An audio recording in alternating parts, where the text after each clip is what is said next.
So to blend anything on wall in Photoshop, follow these steps.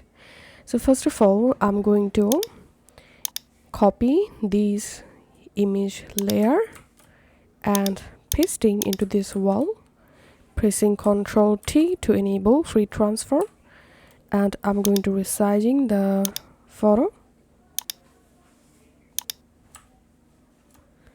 and now clicking on OK.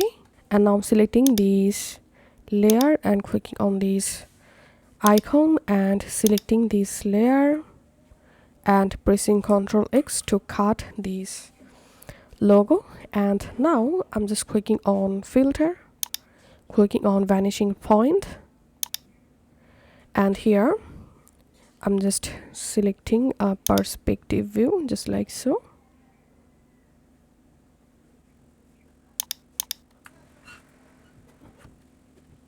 Now I'm just pressing Ctrl V to paste the logo. Now I'm just adding the logo inside of this perspective view just like so, and you can resize the logo like this.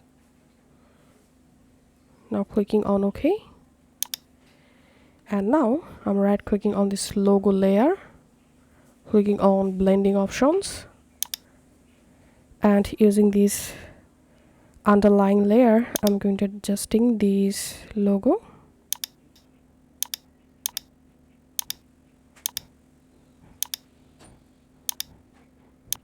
And here we can see I've successfully blended this logo on this wall.